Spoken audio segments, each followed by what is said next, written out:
आदरणीय व्यासपीठ आणि माझ्या जमलेल्या सर्व रसिक मराठी बांधवांनो, भगिनींनो आणि मातांनो, मी आज भाषण करणार नाही आहे. कारण माझं भाषण गुढीपाडव्याला 30 तारखेला इथे आहेच. त्याच्यामुळे मला जे म्हणायचं आहे ते मी 30 तारखेला म्हणेन. पण आज मराठी भाषा दिवस, मराठी भाषा गौरव दिन सरकारने जाहीर केला होता, पण सरकारच्याही लक्षात नव्हतं की हा दिन साजरा करायचा असतो. आणि 2008 साली याची सुरुवात आपण केली. याच शिवतीर्थावरती इथेच सुरुवात केली होती.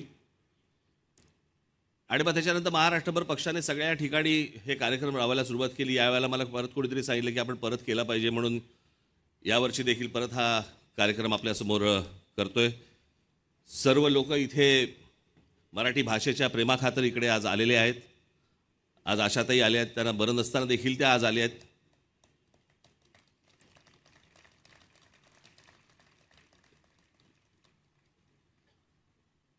इतर सर्व माझे पत्रकार मित्र, इतर सर्वच जे तुम्हाला आता काही नावं सांगायची गरज नाही, सगळेच सगळ्यांना माहिती आहेत.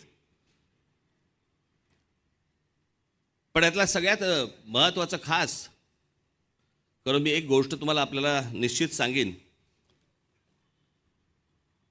की इथे सगळ्यांना एक प्रश्नचिन्ह पडलं असेल. हे सर्वजण मराठी कविता म्हणणार आहेत आज तुमच्यासमोर. आणि तुम्हाला सगळ्यांना प्रश्न पडला असेल की जावेद अख्तर साहेब काय करणार आहेत. मी तुम्हाला मुद्दा म्हणून सांगतो, मी त्यांना बोलवण्याचं सगळ्यात महत्त्वाचं कारण ते म्हणजे भाषा, मातृभाषा, राज्यभाषा आणि भाषा या विषयावरचं मी त्यांचं एक भाषण एकदा त्यांचं ऐकलं होतं. आणि आपली भाषा टिकवण्यासाठी म्हणून ही भाषा किती महत्त्वाची असते, ही भाषा कशी टिकवली पाहिजे, कशा प्रकारे टिकवली पाहिजे, यावरचं एक भाषण मी त्यांचं ऐकलं होतं. आणि मी जावेद साहेबांना विनंती केली की म्हटलं, सोनारांनी काच टोचावे लागतात. आमच्याकडे ॲटनबरोनी दाखवल्यानंतरच आम्हाला गांधी कळला, नाही तर आम्हाला महात्मा गांधी माहितीच नव्हते. आम्हाला माहिती होते, पण या सगळ्या याच्यामध्ये बाहेरून कोणीतरी दुसऱ्या माणसाने येऊन जर आपले समजा कान टोचले तर ते जास्ती लक्षात राहतं.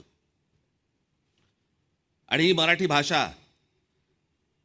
ही अभिजात भाषा, ही कशा प्रकारे टिकवली पाहिजे, मराठी माणसं, मराठी साहित्यिक, मराठी प्रेमी सगळे अनेक जण सांगत आले. परंतु एक बाहेरचा माणूस येऊन, बाहेरच्या दुसरी भाषा बोलणारा एक माणूस येऊन आपल्याला सांगतो, आणि तो ही जावेद अख्तर साहेबांसारखा माणूस. मला असं वाटतं की त्यांनी येऊन ही गोष्ट आपल्याला आज ते सांगणार आहेत. आणि ती सगळ्यात महत्त्वाची गोष्ट आहे. आशाताईंचा मला फोन आला. मला म्हणाल्या, फार सुंदर वाक्य बोलल्या त्या. सहज बोलता बोलता मला म्हणाल्या की इतक्या मोठ्या राज, मला तुम्ही इतकं अडचणीत टाकलंय की इतक्या मोठ्या बागेतून एखादं फूल कसं वेचायचं, कसं निवडायचं. मला इतक्या कविता माहिती आहेत, इतकी गाणी गायलीत मी आजपर्यंत, की याच्यानंतर म्हणे मी एखादी कविता कशी काय म्हणायची, काय करायचं. म्हटलं तुम्ही तिथे या तर. आज इथे अनेक जण, जसे अभिजात जोशी, जसे आज इथे मराठी प्रेमासाठी म्हणून आज अमेरिकेतनं आलेत. ते सोनालीजी इथे आल्या, त्या हैदराबादमध्ये होत्या, त्या आज तिथून तिथे आल्या आहेत त्यांचं काम असताना. अनेक लोक या फक्त मराठीच्या प्रेमाखातर इकडे आलेत. आणि आपले संपादक आहेत इथे, विजय दर्डा साहेब आहेत, त्याच्यानंतर तुमचे राजू खांडेकर आहेत, पराग करंदीकर साहेब आहेत.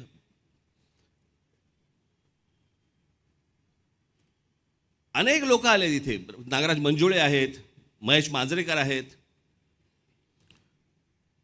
मला असं वाटतं मी थोडा 1 मिनिट जर उलटा झालो तर मी सगळ्यांची पटकन नावं घेऊ शकीन. पण ही सगळीच मंडळी एका मराठी भाषेच्या प्रेमाखातर आज इकडे आलेली आहेत. कोणाचं नाव राहिलं असेल तर मला माफ करा. मी अगदी थोडक्यात आटपणार आहे, कारण वेळेचं बंधन आहे.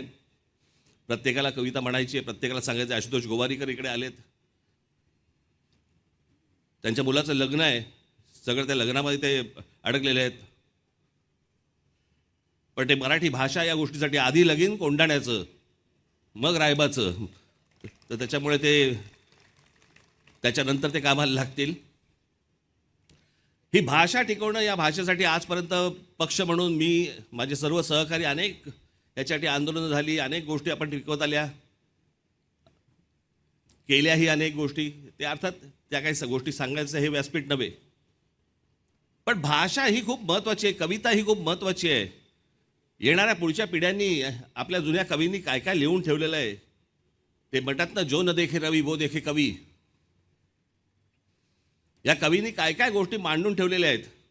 आज काळानुरूप अनेक गोष्टी बदलत आहेत, भाषा बदलते, कविता बदलते. मी मध्यंतरी ऐकलं कोणाकडनं तरी की लहानपणीची आपल्या लहान मुलांची कविता होती, चिवताई चिवताई दार उघड.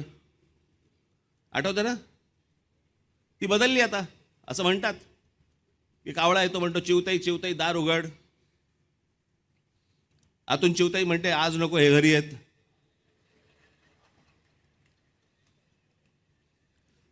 कविता बदलली आता, काय करणार त्याला आपण. आत्ताच्या काळातली चिवताई आहे ती.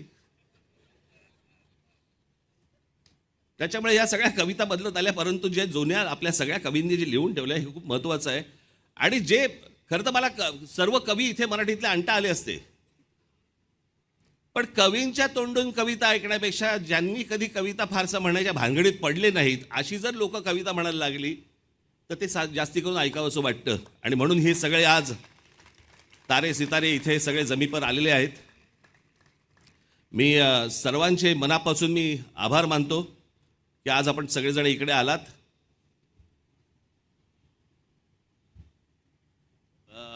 कोण कोण राहिलेत आता? अशोक सराफ साहेब राहिले माझे, त्यांना पद्मश्री मिळाली आहे. डायलॉग खूप बोललेत, कविता पहिल्यांदा म्हणणार आहेत. माझ्याकडे ते मगापासून ऐकतात, तिरक्या नजरेने बघतात की तू का आणलंयस मला इथे आणि का बोललेस तू मला इथे. अनेक लोकांना इकडे धाकधूक आहे, मी कशी कविता म्हणणार आहे, काय म्हणणार आहे. परंतु मला असं वाटतं की ही सगळी लोक, ज्यांच्याकडे लोक अगदी ज्यांना आयडॉल म्हणून बघतात, अशा लोकांनी ज्यावेळेला येऊन कविता म्हटल्या तर ते मला असं वाटतं पुढच्या पिढीसाठी खूप महत्त्वाचं आणि उपयुक्त ठरेल. याच्यासाठीचा हा कार्यक्रम आहे. आपण सर्वजण जाताना इथे पुस्तक प्रदर्शन लागलेलं आहे. मराठीतले सर्वच जवळपास पुस्तकं इथे आज आलेली आहेत, समोर आपल्यासमोर ठेवलेली आहेत. सगळे मराठी लोक आपापल्या मुलांना घेऊन, मुलींना घेऊन इथे प्रदर्शनाला पण येतील अशी एक आशा अपेक्षा ठेवतो. आज या सर्व कार्यक्रमाला आपण सर्वजण आलात, आपण त्याबद्दल मी आपल्या सर्वांचे मी आभार मानतो. इथे सर्व जे माझे सहकारी आहेत त्यांचेही आभार मानतो की त्यांनी जे अहोरात्र कष्ट घेऊन या सगळ्या गोष्टी उभ्या केल्या, त्यांचेही आभार. धन्यवाद. जय हिंद, जय महाराष्ट्र.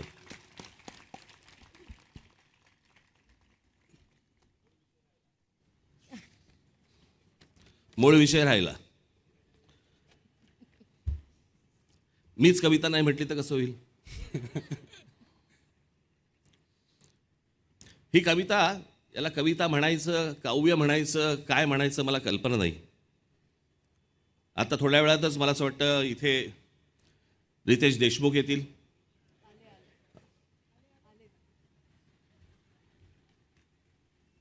वेषांतर करून आलेले आहेत, ते शिवाजी महाराजांची भूमिका करत आहेत.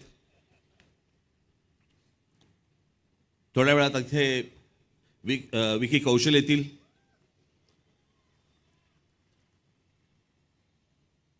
म्हणजे दोघे ज्यांनी एकाने शिवाजी महाराजांची भूमिका केलेली आहे ते महेश मांजरेकर इकडे बसलेले आहेत, एक करणार आहेत ते इथे बसलेले आहेत, आणि संभाजीच्या भूमिकेतले विकी कौशल आता थोड्या वेळातच इकडे येणार आहेत.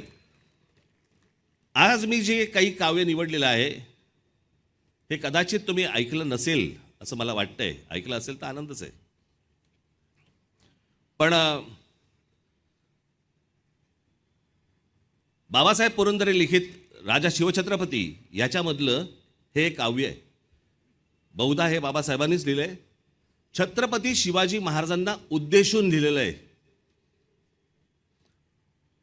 आणि त्याच्यामध्ये बाबासाहेबांचं म्हणणं ते लिहित असताना, ते महाराजांविषयी बोलताना, महाराजांकडे बघताना ते म्हणतात की काय समजू आम्ही तुला,